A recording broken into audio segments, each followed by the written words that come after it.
દાહોદના દેવગઢ બારિયામાં પાલિકા દ્વારા સ્વદેશી મેળાનું આયોજન કરાયું છે।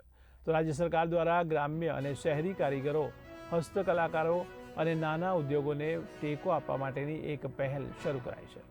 ગુજરાત શહેરી આજીવિકા મિશન દ્વારા સ્વદેશી મેળાનું રાજ્યવ્યાપી આયોજન કરાયું છે।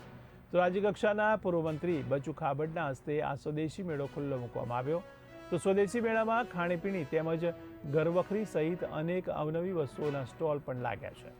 આ સ્વદેશી મેળામાં પશ્ચિમ સંસ્કૃતિ કેન્દ્ર ઉદયપુર રાજસ્થાન, રમતગમત, યુવા અને સાંસ્કૃતિક પ્રવૃત્તિ વિભાગ ગાંધીનગર દ્વારા પ્રેરિત પશ્ચિમ માલાપ અંતર્ગત વિવિધ રાજ્યો દ્વારા પરફોર્મન્સ પણ રજૂ કરવામાં આવ્યું। રાજસ્થાન, મહારાષ્ટ્ર અને ગુજરાત સહિતના રાજ્યના કલાકારોએ પોતાના દેશી પરફોર્મન્સ રજૂ કર્યા। આ સ્વદેશી મેળાના ઉદ્ઘાટનમાં અનેક રાજકીય નેતાઓ પણ ઉપસ્થિત રહ્યા હતા।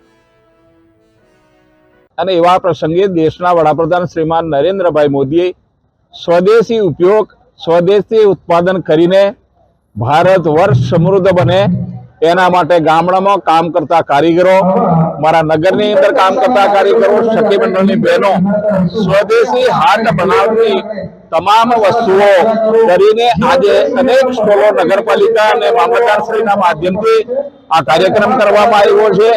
અને એમાં રાજસ્થાન નૃત્ય હોય, ડાંગ નૃત્ય હોય, કચ્છ કાઠિયાવાડનો નૃત્ય હોય, તો લોકોને મનોરંજન માટેના પણ આજે કાર્યક્રમ હતો। અને આ સ્ટોલ આ હોળીના દિવસોની અંદર ચાલીને લોકોને સ્વદેશીનો ઉપયોગ કરતા થાય એના માટેનો રાજ્ય સરકારની અને મારી સ્થાનિક વહીવટી તંત્ર અને નગરપાલિકાના માધ્યમથી આજનો આ કાર્યક્રમ હતો। Thank you.